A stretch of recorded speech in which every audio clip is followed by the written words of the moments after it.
Praise the Lord. యేసుక్రీస్తు నామములో మీ అందరికీ శుభములు తెలియజేస్తూ ఉన్నాను. దేవుడిచ్చినటువంటి యొక్క ఉచితమైన మహాకృపను బట్టి మరి దేవాది దేవుడు ఈ రీతిగా మనలందరినీ కూడా దేవుని సంధిలో ఉంచిన విధానాన్ని బట్టి సమస్త మహిమ ఘనత ప్రభావాలు మన యేసుక్రీస్తు ప్రభు వారికే చెల్లును గాక. హల్లెలూయా. కట్ అయిపోతుంది head. Hallelujah. Thank you Jesus. Thank you lord. Thank you Jesus. హల్లెలూయా. హల్లెలూయా.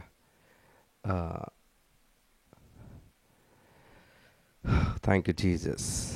చాలా అద్భుతమైనటువంటి విషయం. మరి ఈరోజు కొంచెం ఇంప్రూవ్ చేయడానికి దేవుడు కొంచెం ప్రొఫెషనల్గా లైవ్ ఇవ్వటానికి కొంచెం టెక్నాలజీని దేవుడు వాడుకోవటానికి కృప చూపించినాడు. సమస్త మహిమ ఘనత ప్రభావాలు దేవునికే చెల్లునుగాక. God is good all the time. దేవుడు అన్ని వేళలా మంచివాడే అన్నాడు. మరి ఈ రోజున ఈ విధంగా మరి చాలా అద్భుతంగా మీరు బైబిల్ చదువుతున్నప్పుడు రెఫరెన్సెస్ రావటం ఇంకా మరి దేవుడు ఇలాగ టెక్నాలజీని అభివృద్ధి చేయడానికి దేవుడు చక్కటి మరి సహాయం చేసేటువంటి వారిని లేపటం చాలా అద్భుతమైనటువంటి విషయం. ఈ సమయంలో మరి దేవుని వాక్య ధ్యానంలోనికి వెళ్ళిపోదాం. మనం బైబిల్ పెన్ పుస్తకం దగ్గర పెట్టుకున్నట్లయితే చాలా అద్భుతమైనటువంటి విషయాల్ని మీరు నేర్చుకోగలుగుతారు. దేవునికి మహిమ కలుగును గాక. హల్లెలూయా. Praise the Lord. యేసుక్రీస్తు నామములో మీ అందరికీ శుభములు. ఈరోజు మనం ధ్యానించుకోబోయేటువంటి వాక్య ధ్యానంలోనికి ముందుకు వెళ్ళిపోదాం. సామెతల గ్రంథం 19వ అధ్యాయం 21వ వచనం చదువుకుని ముందుకెళ్దాం. నరుని హృదయంలో ఆలోచనలు అనేకములుగా పుట్టును, యెహోవా యొక్క తీర్మానమే స్థిరమగును. స్తోత్రం దేవ సరుణతురా. ఈరోజు యొక్క వాక్యం ధ్యానిస్తుండగా మాతో మాట్లాడి ప్రతి వారికి వినగల చెవి గ్రహించగలని అనుగ్రహించి విత్తబడిచిన వాక్యం వ్యర్థం కాకుండా ప్రతి హృదయంలో నాటబడి నూరంతలుగా ఫలించి విస్తరించి అభివృద్ధి చెందినట్లు సహాయం చేయమని నజరేయుడైన యేసుక్రీస్తు నామములో ప్రార్థించినామే, పొందుకుని ఉన్నామా పరమ తండ్రి. ఆమేన్. హల్లెలూయా. దేవునికి స్తోత్రం కలుగును గాక. ప్రియులారా, గమనించాలి.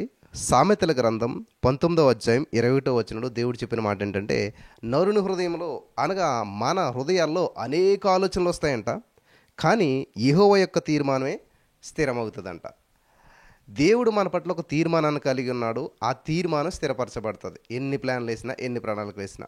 కాబట్టి ఈరోజు నీ మాటలు వింటున్న ప్రియమైనటువంటి వారులారా, మీరు ఎటువంటి తీర్మానాలు తీసుకున్నారు? కాబట్టి ఈ రోజున మంచి తీర్మానాలు చెప్పాలందరూ కూడా. అంశం ఏంటంటే మంచి తీర్మానాలు అనేటువంటి అంశం మీద మనం ముందుకు వెళ్దాం. చాలా జాగ్రత్తగా వినాలి. ఒక దొంగ ఉన్నాడంట. వాళ్ళ స్నేహితులందరూ కూడా ప్రతి సంవత్సరం ఒక చోటుకి వెళ్ళి వాళ్ళ జీవితంలో ఏదో ఒకటి విడిచిపెట్టేస్తున్నారంట. ఆ చోటుకి వెళ్ళారంటే వాళ్ళు ఏదో ఒకటి విడిచిపెట్టాలంట. ఈ దొంగ కూడా ఆలోచన వచ్చిందంట, సరే ఇన్నాళ్ళు దొంగతనాలు చేసాం, ఇవి చేసాం, ఇది చేసాం, కాబట్టి నేను కూడా ఏదో ఒకటి విడిచిపెట్టేద్దాం. అది విడిచిపెట్టేది ఎలా ఉండాలంటే జీవితంలో మరి అది ఎక్కువగా ప్రాధాన్యం ఇచ్చేటువంటిది అయి ఉండాలి.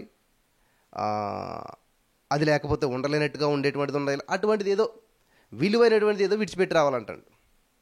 సో ఈ వ్యక్తి కూడా వెళ్ళి ఏం చేశారంటే ఒక తీర్మానం తీసుకున్నాడు, నేను కూడా అక్కడికి వెళ్ళి విడిచిపెట్టేసేసేయాలి అని చెప్పి.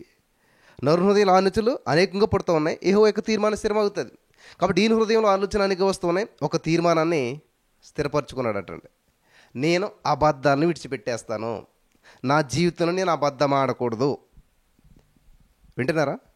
కొంతమంది చికెన్ నేను తిన్ను, కొంతమంది లేకపోతే స్వీట్స్ నేను ఇట్లా వదులుకుంటే ఈయన ఏం చేశారంటే నేను అబద్ధాన్ని ఇంకా విడిచిపెట్టేస్తున్నాను, అబద్ధం అనేటువంటి నా జీవితంలో పలకను, ఎటువంటి పరిస్థితులు అయినా సరే నిజమే మాట్లాడాలని అనుకుని వచ్చేసాడు. అయిపోయింది. వచ్చిన తర్వాత ఏంటంటే ఈయన దొంగ కాబట్టి దొంగతనానికి వెళ్ళాడు. ఎక్కడికి వెళ్ళాడు? ఒక రాజు గారి ఇంట్లో దొంగతనానికి వెళ్ళాడు. దొంగతనానికి వెళ్తున్నటువంటి సమయంలో రాజుగారు ఏం చేశాడంటే ఈ యొక్క రాజ్యంలో ప్రజల యొక్క అభిప్రాయాలు ఎట్లా ఉన్నాయి తెలుసుకోవాలి, నేను రాజుగారు వెళ్తే అందరూ తెలుసుకుంటానని చెప్పి ఒక దొంగ వేషం వేసుకుని రాజుగారు మారు వేషంలో ఆ యొక్క గేట్ నుంచి బయటకు వస్తున్నాడంట. సరిగ్గా ఈ దొంగ ఎదురయ్యాడంట. వింటున్నారా? ఈ దొంగ కూడా లోపలికి వెళ్తున్నాడంట. అప్పుడు అడిగాడంట రాజుగారు, ఏంటనంటే నేను దొంగతనానికి వెళ్తున్నాను, నువ్వు కూడా దొంగతనానికి వచ్చావా అని చెప్పి ఇద్దరు మాట్లాడుకుని, సరే మన ఇద్దరం కలిసి దొంగతనం చేద్దామంటే రాజుగారు కూడా ఆ దొంగతో కలిసి రాజుగారి ఇంట్లోనే దొంగతనానికి వెళ్ళారంట. వెళ్ళేసరికి ఇద్దరు కలిసి వెళ్ళారు, లోపలికి వెళ్ళారు, విలువైనటువంటి ప్రదేశం లోపలికి వెళ్ళారు. అక్కడ ఈ యొక్క విలువైనటువంటి ఉన్నటువంటి దానిలోంచి ఎలాగైతే ఓపెన్ చేశారు, అందులో 10 వజ్రాలు ఉన్నాయంట. 10 ఉంటే ప్రియులు గమనించాలి, అందులో 9 మాత్రమే తీసుకున్నారంట. తీసుకుని వచ్చి బయటికి వచ్చిన తర్వాత ఈ దొంగ ఏం చేశారంటే, మెయిన్ దొంగ కదా, నేను 5 తీసుకుంటాను, నువ్వు 4 తీసుకోవాలని చెప్పి రాజుగారికి 4 ఇచ్చాడంట. ఈ వ్యక్తి 5 తీసుకుని వచ్చేసాడు, అయిపోయింది. తర్వాత ఊరంతా కూడా వెతికించారు, ఇలా రాజుగారి ఇంట్లో దొంగతనం జరిగింది, ఎవరు ఏంటి అని చెప్తే అందరు దొంగల్లో పేరున్నటువంటి వారిని గ్యాదర్ చేశారంట. ఈయన కూడా దొంగే కదా, పేరుంది కదా ఈయనకి. ఈయన కూడా గ్యాదర్ చేసిన తర్వాత తీసుకొచ్చారు, అక్కడ కూర్చోబెట్టారు, అందరినీ ఎంక్వైరీ చేసుకుంటూ వచ్చారు. నువ్వా నువ్వా నువ్వా నువ్వా నువ్వా అని అందరూ నేను కదా నేను కదా నేను కదా అన్నారు. కానీ ఈయన కూడా అడిగితే ఈయన ఏమంటా ఉన్నాడు, యాక్చువల్గా అబద్ధం ఆడకూడదు, ఈయన యాక్చువల్గా అబద్ధం ఆడకూడదు. వింటున్నారా ప్రియులారా? మరి ఏం చెప్పాలి, నిజమే చెప్పాలి. కాబట్టి ఈ దొంగతనం చేసింది ఎవరు అంటే, ప్రియులు గమనించాలి, ఈ దొంగతనం చేసింది ఎవరు అంటే ఏం చెప్పాడు ఈయన, నేనే అని చెప్పేశాడు. ఎందుకంటే అబద్ధం ఆడకూడదని నిర్ణయం తీసుకున్నాడు కాబట్టి నేనేం చెప్పేసిన తర్వాత ఏమైందంటే, తెలిసిపోయాడు దొంగ అని చెప్పేసి. ఏం దొంగతనం చేస్తావనంటే, ఇలా వచ్చాను నేను, నాతో పాటు ఇంకొక వ్యక్తి కూడా వచ్చాడు. వచ్చిన తర్వాత అలాగ అందులో 10 వజ్రాలు ఉంటే 9 మాత్రమే తీసుకున్నాం అని చెప్పాడు. 9 కాదు, మొత్తం 9 తీసుకున్నావా, ఇంకోటి ఉన్నది అక్కడ అంటే, నువ్వు చెప్పేది నిజమేనంటే నిజమే అన్నాడంట.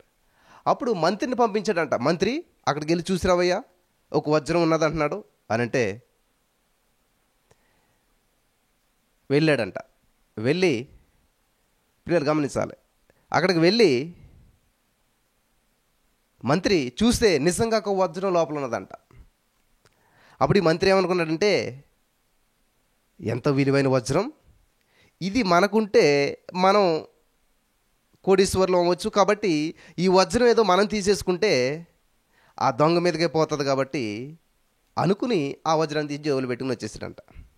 రాజుగారు అక్కడ ఏమీ లేదండి, మొత్తం ఖాళీ, మొత్తం దొంగతనం చేశాడండి అని చెప్పేసరికి వీళ్ళు గమనించాలి, ఏమీ లేదు, మొత్తం దొంగతనం చేశాడు అంటే అప్పుడు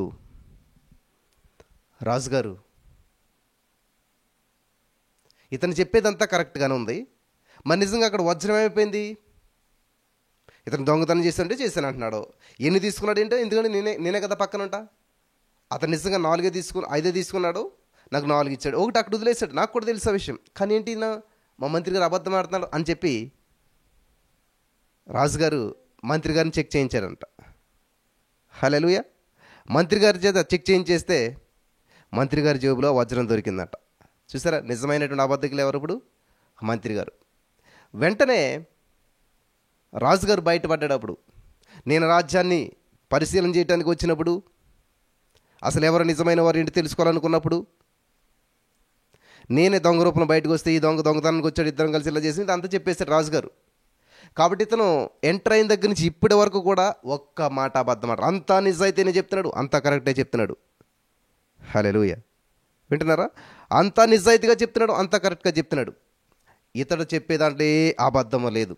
మా మంత్రి గారిలోనే అబద్ధం ఉంది, మా మంత్రి గారిలోనే మోసం ఉంది, నిజమైన దొంగ మా మంత్రి గారు, ఈయన కాదు అని చెప్పి ఈ యొక్క దొంగను ఏం చేశారంటే, రాజుగారు ఇంత నిజాయితీ పరుడు, అబద్ధం ఆడని వ్యక్తి మన రాజ్యంలో ఉంటే మంచిదని చెప్పి ఆ వ్యక్తికి మంత్రి గారు పోస్ట్ ఇచ్చాడంట. హల్లెలూయా. దేవునికి స్తోత్రం కలుగును గాక. వినాలి, దొంగ మంత్రి అయిపోయాడు. ఎందుకని? ఒక్క నిర్ణయం, ఒక్క తీర్మానం తీసుకున్నాడు ఆయన. ఎటువంటి పరిస్థితిలో నేను అబద్ధం పలకను, ఎటువంటి పరిస్థితుల్లో కూడా నేను అబద్ధానికి నా జీవితంలో ఇంకా తావులు విడిచిపెట్టేశాను. నేను అబద్ధాన్ని, నేను నిజమే పలుకుతాను, నేను నిజమే మాట్లాడతాను. హల్లెలూయా. వింటున్నారా? నేను నిజమే పలుకుతాను, నిజమే మాట్లాడతాను అని చెప్పి ఎప్పుడైతే చెప్పాడో, వింటున్నారా, జాగ్రత్తగా వినాలి, దాని మీద నిలబడ్డాడు, అదే పాటించాడు. అప్పుడు ఇంటికి వెళ్ళిన తర్వాత అనుకున్నాడంట, అరే ఒక అబద్ధాన్ని విడిచిపెడితే నేను దొంగను కాస్త మంత్రి అయిపోయాను, ఇంకా మిగతావన్నీ విడిచిపెట్టేస్తే నేనే రాజునైపోతాను కదా అని చెప్పి ఆ వ్యక్తి ఇంకా అక్కడి నుంచి అతనిలో ఉన్న ప్రతి చెడు గుణాన్ని విడిచిపెట్టేసి నీతిగానే జీవించాలి, దొంగతనం కాదు, ఏ మోసం కూడా చేయకూడదని చెప్పి ఇంకా గట్టి తీర్మానం తీసుకున్నాడంట. హల్లెలూయా, దేవునికి స్తోత్రం కలుగును గాక. కాబట్టి ఈ రోజున ఇందులో నీతి ఏంటంటే, ఒక చిన్న అబద్ధాన్ని విడిచిపెట్టేసాడు, ఆయన మంత్రి అయిపోయాడు, దొంగ కాస్త మంత్రి అయిపోయాడు, జీవితం మారిపోయింది. ఈ రోజున మీరు కూడా మంచి తీర్మానాలు తీసుకోవాలని చెప్పి బైబిల్లో ఉన్న కొందరు వ్యక్తులను చూపిస్తూ ఉన్నాను నేను ఇప్పుడు సమయంలో. తీర్మానాలు లేకపోతే ప్రియులారా, ఒకరోజు తీరిబడిగా కూర్చుని పశ్చాత్తాపడవలసి ఉంటుంది. తీర్మానాలు తీసుకోకపోతే ఒక రోజు నువ్వు కూర్చుని తీరిబడిగా కూర్చుని పశ్చాత్తాపడవలసిన అవసరం ఏర్పడుతుంది. కాబట్టి భవిష్యత్తును అందమైనదిగా చేసేది నువ్వు తీసుకునేటువంటి తీర్మానం. చూసారా, దొంగనే మంత్రిని చేసిందండి తీసుకున్న తీర్మానం. హల్లెలూయా. కాబట్టి భవిష్యత్తును కూడా నరకప్రాయమైనటువంటిదిగా చేసేటువంటిది కూడా నీ యొక్క తీర్మానమే. కాబట్టి తీర్మానం ప్రమాణం వలె ఉన్నట్లుగా మనం, అంటే ఒక చాలా స్ట్రాంగ్గా ఉన్నట్లుగా మనం ఏం చేయాలంటే తీసుకోవాలంటే. దేవునికి స్తోత్రం కలుగును గాక. హల్లెలూయా. కాబట్టి ఇక్కడ భక్తులు చేసిన తీర్మానాలు కొన్నట్లని చూపిస్తాను మీ మధ్యలో. రూతు గ్రంథం 1వ అధ్యాయం 16వ వచనంలో చూసినట్లయితే అక్కడ చాలా అద్భుతమైనటువంటి తీర్మానం రూతు చేసుకుంటూ ఉన్నది. రూతు గ్రంథం 1వ అధ్యాయం 16వ వచనం మనం చదివినట్లయితే, రూతు గ్రంథం 1వ అధ్యాయం 16వ వచనం అక్కడ దేవుని వాక్యం సెలవిస్తుందంటే, రూతు చెప్తుంది, అందుకు రూతు నా వెంబడి రావద్దనియు, నన్ను విడిచిపెట్టమనియు, నన్ను బ్రతిమాలి కొనవద్దు, నీవు వెళ్ళి చోటికి నేను వచ్చేదను, నీవు నివసించే చోటినే నేను నివసించేదను, నీ జనమే నా జనము, నీ దేవుడే నా దేవుడు. హల్లెలూయా. వింటున్నారా? రూతు గ్రంథం 1వ అధ్యాయం 16వ వచనంలో చాలా అద్భుతమైనటువంటి మాట మనం చూస్తూ ఉన్నాం. నయోమి ఇద్దరు కోడల్లో ఒక కోడలు తీసుకున్నటువంటి తీర్మానం వండర్ఫుల్ అన్నమాట. హల్లెలూయా. నీ జనమే నా జనము, నీ దేవుడే నా దేవుడు అంటూ తీర్మానం చేసుకున్నది. ఒక మోయాబీరాలు, ఒక అన్యురాలు. అందుకు ప్రతిఫలంగా దేవుడు ఏం చేశాడు తెలుసా? అక్కడ దొంగ అబద్ధాలు ఆడరన్న తీర్మానం తీసుకున్నందుకు రాజుగారు ఏం చేశాడంటే, ఆయన్ని ఏం చేశాడంట? మంత్రిని చేసేసాడు. ఇప్పుడు దొంగ మంత్రి అయిపోయాడు. అలాగే ఈ యొక్క అన్యురాలైనటువంటి ఈమె ధన్యురాలైపోయింది. మోయాబీరాలైనటువంటి ఈమెను దేవుడు ఏం చేశాడంటే గొప్ప బహుమానం ఇచ్చాడు ఆవిడికి. హల్లెలూయా.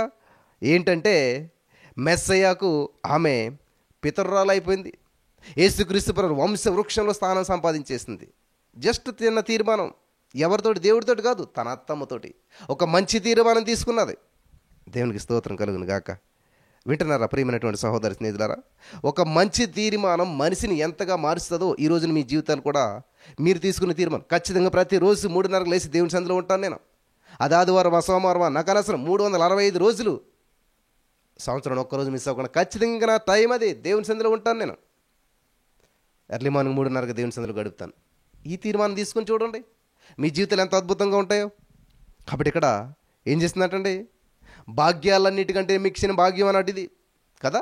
యేసుక్రీస్తు ప్రభువు వంశంలో స్థానం సంపాదించుకోవడం అంటే ఎంత అద్భుతమైనటువంటి విషయం అండి. యేసుక్రీస్తు ప్రభువు వంశంలో స్థానం సంపాదించడం ఎంత అద్భుతం అంటే, ఆవిడలో నుంచి చెప్పాలంటే ఆవిడ ద్వారా యేసుక్రీస్తు ప్రభువు రావడానికి ఇష్టపడ్డాడు. కాబట్టి ఈ రోజున ఈ మాటలు వెంటనే నా ప్రియమైనటువంటి సహోదరి స్నేహితులారా, ఇక్కడ చూడండి ఎంత అద్భుతంగా ఉన్నది. ఇక్కడ నీ జనమే నా జనము, నీ దేవుడే నా దేవుడు. నీ జనమే నా జనం, నీ దేవుడే నా దేవుడు. అత్తమ్మ నువ్వు ఎలాగంటారా, నువ్వెక్కడికి వెళ్తే అక్కడికే. ఒక అత్తమ్మను వెంబడించడానికి తీసుకున్న నీ నిర్ణయం ఆమెను ఎంత ఉన్నతమైన స్థితికి తీసుకెళ్ళిపోయింది చూసారా.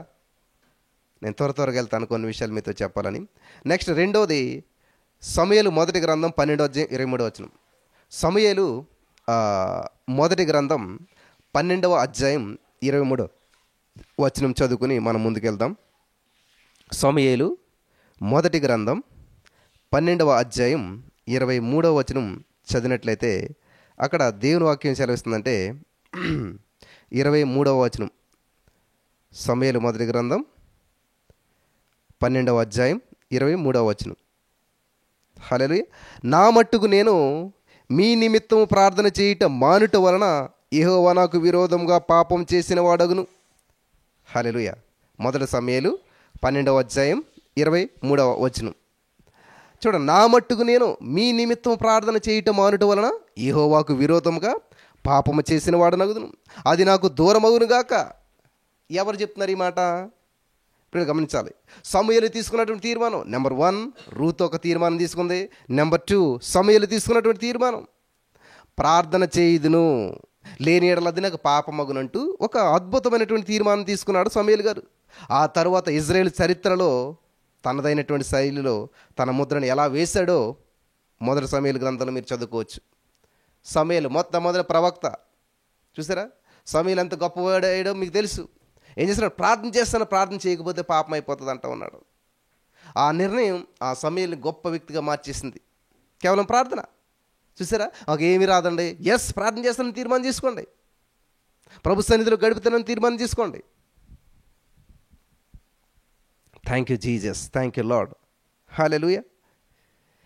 కాబట్టి ఇక్కడ సమూయేలు గారు తీసుకున్నటువంటి తీర్మానం వండర్ఫుల్. కేవలం ప్రార్థన చేస్తాను, ప్రార్థన చేయకపోతే పాపం. ఎంత అద్భుతమైన తీర్మానం అండి. నేను తొందరగా ముందుకు వెళ్ళాలనుకుంటున్నాను. నెక్స్ట్ 3వ తీర్మానంగా మనం చూసినట్లయితే యెహోషువ గ్రంథం 24:15 యెహోషువ గ్రంథం 24:15 మనం చూసినట్లయితే యెహోషువ గ్రంథం మీకు అందరికీ కూడా మరి ఆ రిఫరెన్సెస్ కనిపిస్తూ ఉన్నాయి కాబట్టి స్క్రీన్ మీద మీరు జాగ్రత్తగా చూడొచ్చు. యెహోషువ గ్రంథం 24:15 యెహోషువ గ్రంథం 24:15 నేను చదువుతున్నాను, చాలా జాగ్రత్తగా వినాలి మీరంతా కూడా. అక్కడ ఏమని ఉన్నదంటే, యెహోవాను సేవించుట మీ దృష్టికి కీడని తోచిన ఎడల మీరు ఎవరిని సేవించెదరో, నది అద్దరిని మీ పితరులు సేవించిన దేవతలను సేవించెదరో, అమోరీల దేవతలను దేశమును నివసించున్నారే వారి దేవతలను సేవించెదరో, నేడు మీరు కోరుకోండి. మీరెవరిని సేవింపకోరినను నేనును నా ఇంటి వారును యెహోవాను సేవించెదము. హల్లెలూయా. ప్రియులు గమనించాలి, ఇశ్రాయేలీయులు అంటే అసలు అస్థిరులు, స్థిరమైనటువంటి వారు కాదు. అటువంటి ప్రజల మధ్యలో స్థిర బుద్ధి కలిగినటువంటి వారు కాదు, అలా అస్థిరులు, మూర్ఖపు ప్రవర్తన కలిగినటువంటి వారు ఇశ్రాయేలు ప్రజలు. అలాంటి వారి మధ్యలో ఏమన్నాడండి ఈయన? మీరెవరిని సేవించగోరుచున్నను నేనును నా ఇంటి వారు యెహోవాని సేవిస్తానంటూ తీర్మానం తీసుకున్నాడు యెహోషువ. హల్లెలూయా. మీరెవరిని సేవించుకోండి, నాకు అనవసరం. ఎటువంటి వాళ్ళు అంటే మోసేని రాళ్ళతో కొట్టి చంపేటకు వచ్చారు. మోసే గారినే రాళ్ళతో కొట్టి చంపేటకు వచ్చారు. అటువంటి తీర్మానాలు తీసుకున్నటువంటి వాళ్ళు గమనించాలి. అటువంటి తీర్మానాలు తీసుకున్నటువంటి వాళ్ళు మనుషులను చంపేటువంటి వ్యక్తులు, వాళ్ళు అస్థిరమైనటువంటి వారు. ఈ మాట ఇప్పుడు మాట్లాడతారు, తర్వాత మర్చిపోతుంటుంటారు. అటువంటి ఇజ్రాయేల్ ప్రజల మధ్య ఉన్నటువంటి యెహోషువ తీర్మానం, మీరు ఎవరిని సేవించుకుంటారో సేవించుకోండి అయ్యా, నేను మాత్రం యెహోవాని సేవిస్తాను, జీవము కలిగిన దేవుని సేవిస్తాను. దేవునికి స్తోత్రం కలుగును గాక. హల్లెలూయా.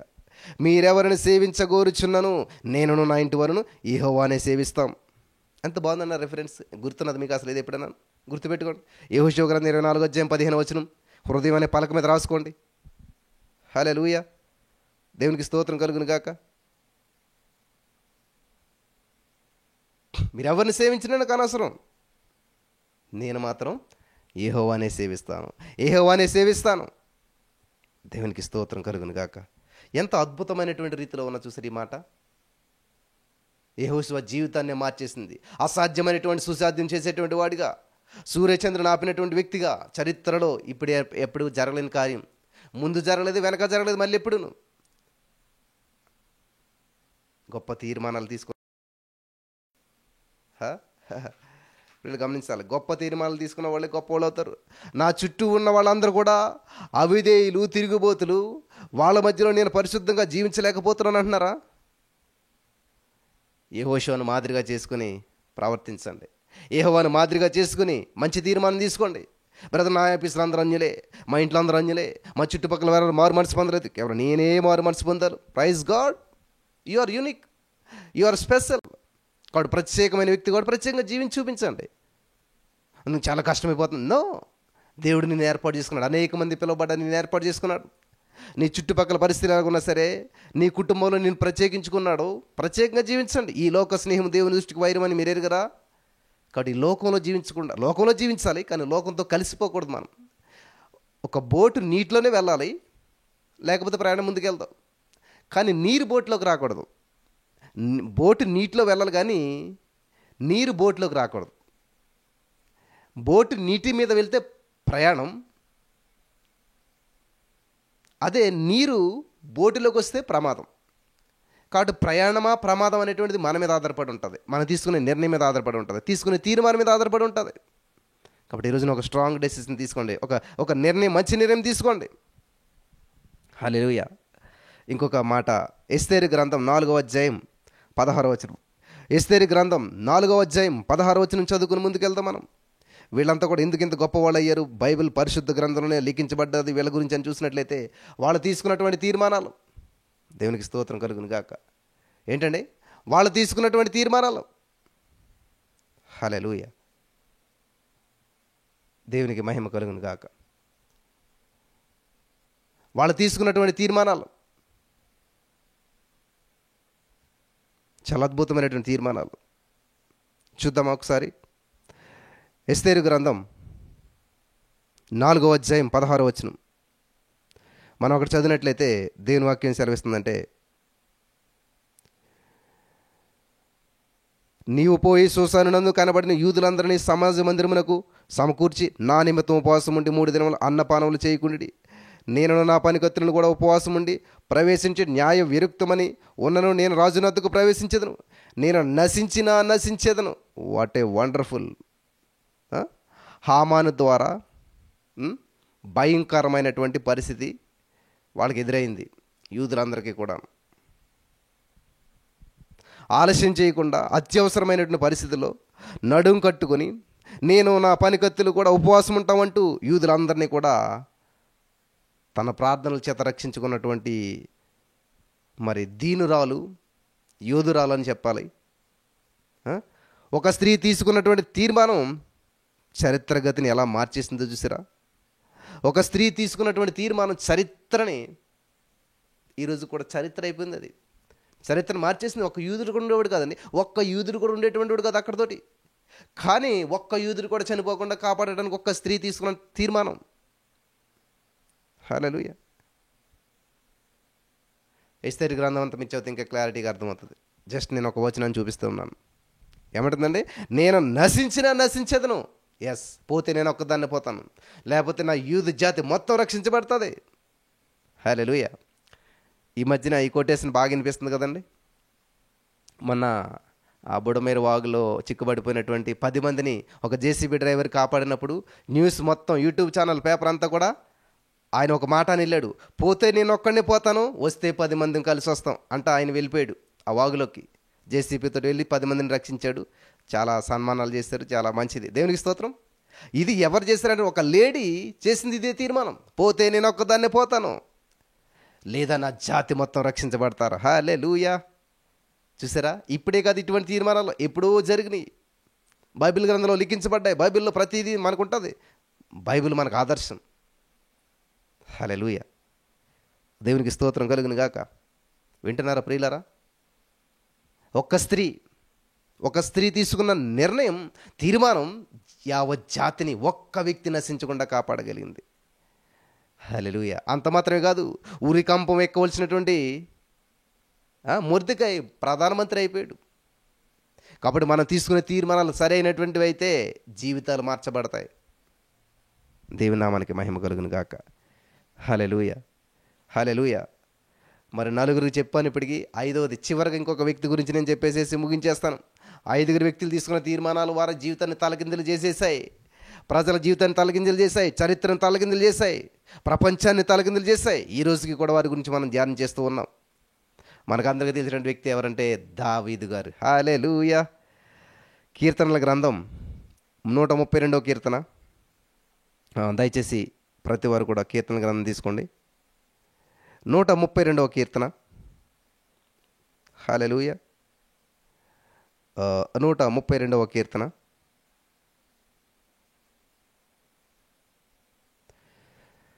5వ వచనం చదువుకుని ముందుకెళ్దాం మనం. 132వ కీర్తన 5వ వచనం. నా వాసస్థానమైనటువంటి గుడారములో నేను ప్రవేశింపను, నేను పరుండ మంచం మీదకెక్కెను, నా కన్నులకు నిద్ర రానియ్యను, నా కనురెప్పలకు కునుకునెప్ప రానీను. 6వ వచనం. 132వ కీర్తన 5వ వచనం. హల్లెలూయా. ఇక్కడ ఏమంటున్నాడైనా, ఒక స్థలము చూసి వరకు గమనించాలి. నా వాసస్థానమైనటువంటి గుడారంలో నేను ప్రవేశింపను, నేను పరుండు మంచం మీదకి ఎక్కను, నా కనులకు నిద్ర రానేను, నా కనురెప్పలకు కునికిపాటు రానేను. అర్థమైంది ఈ మాట. ఎందుకని అంటున్నాడంటే, అది అయ్యేదాకా నేను నిద్రపోను, ఈ పని చేసే వరకు నేను నిద్రపోను అంటే అర్థం ఏంటంటే, దావీదు గారు ఇక్కడ ఒక నిర్ణయం తీసుకుంటూ ఉన్నాడు. ఏంటంటే, ఆరాధించడానికి అవకాశం లేనటువంటి పరిస్థితిలో దావీదు చేసినటువంటి తీర్మానం ఇది. ఆరాధించడానికి అసలు అవకాశం లేదు, ప్రతికూల పరిస్థితులంతా కూడా. యెహోవాకు నేను ఒక స్థలం చూసేంత వరకు నా కన్నులకు నిద్ర రానీను. హల్లెలూయా. ఏం లేదో తెలుసుకుని దానికై ప్రయాసపడుతూ ఉన్నాడు. హల్లెలూయా. ఇది చాలా అద్భుతమైన విషయం. ఏమి లేదో తెలుసుకున్నాడు, దాని కొరకే ప్రయాసపడుతున్నాడు. ఇది నిజంగా దేవుని బిడ్డలకు ఉండే హృదయం. ఒకరోజు ఇలాగే మేము మరి ఆల్ నైట్ ప్రేయర్లు లైవ్ ఇస్తున్నప్పుడు లైవ్ స్ట్రీమ్ సరిగ్గా రావడం లేదు. మరి ఒక బ్రదర్ చూసి, అరే వీళ్ళు చాలా ఇబ్బంది పడుతున్నారు, ఇక్కడ మనకు అవసరం ఉన్నది, మన అవసరం ఉంది, మనం హెల్ప్ చేయాలని చెప్పి ఒక బ్రదర్ నిర్ణయం తీసుకున్నారు. ఈ రోజున ఇంత మార్నింగ్ కూడా మీకు ఇంత కరెక్ట్గా లైవ్ వస్తుంది, రిఫరెన్స్లు వస్తున్నాయి, ఇవన్నీ వస్తూ ఉన్నాయంటే అలనాడు దావీదు ఎలాగైతే తీర్మానం చేసుకున్నాడో ఈరోజు ఒకరు తీర్మానం చేసుకున్నారు, ఒకరు సాక్రిఫైస్ చేస్తూ ఉన్నారు. కాబట్టి ఇది మీకు ఇంత స్పష్టంగా, ఇంత చక్కగా అద్భుతంగా వస్తూ ఉన్నది. హల్లెలూయా. ఒకరు తీసుకున్న తీర్మానం ఈ రోజున ఇన్ని వందల మందిని, లేకపోతే తర్వాత చూసేటువంటి వారు వేల మందికి ఇది ఆశీర్వాదకరంగా మార్చబడింది. దావీదుకి ప్రతికూల పరిస్థితులే. ఈరోజు నీ లైవ్ కూడా చాలా కాంప్లికేట్స్నే. మా ఇంట్లో మేమున్నాం, వాళ్ళ ఇంట్లో వాళ్ళు ఉన్నారు. ఎక్కడో ఉండి ఇదంతా మేనేజ్ చేయటం ఇదంతా ఈజీ కాదు. హల్లెలూయా. జాగ్రత్తగా వినాలి ప్రియులారా. కాబట్టి ఇక్కడ ఏది అవసరమో దాన్ని మనం ఎలాగైనా చేయాలి. అది దావీదు గారు తీసుకున్న తీర్మానం. నిజంగా నువ్వు దేవుని నమ్ముకున్న వ్యక్తి అయితే ఇటువంటి తీర్మానాలు తీసుకుంటావు. దేవునికి స్తోత్రం కలుగును గాక. ఇది చాలా అద్భుతమైనటువంటి వర్తమానం. చాలా జాగ్రత్తగా మరలా వినాలి మీరంతా కూడా. మీరు తీసుకునే తీర్మానం మీ జీవిత గమ్యాన్ని మార్చేస్తుంది. కాబట్టి ఇక్కడ ఏం చేస్తాను, నేను ఒక స్థలం చూసే వరకు నా కన్నులకు నిద్ర రానేను. అది పర్ఫెక్ట్గా వచ్చేంత వరకు, అది సరిగా అయ్యేంత వరకు నా కన్నులకు నేను నిద్ర రానేను, కునుకుపాటు రానేను, కొనుకనసలేని ఏమైనా సరే అది జరగవలసిందే. హల్లెలూయా. దేవునికి స్తోత్రం కలుగును గాక. చూసారా, ఆయన చేసుకున్నట్టు రోషం కలిగినట్టు తీర్మానం, దావీదు చేసుకున్న రోషం కలిగిన తీర్మానం. నువ్వు నిజంగా అటువంటి తీర్మానం తీసుకున్నట్లయితే, ఖచ్చితమైన తీర్మానం తీసుకున్నట్లయితే నీ జీవితంలో గొప్ప గొప్ప అద్భుతాలు నువ్వు చూడగలుగుతావు.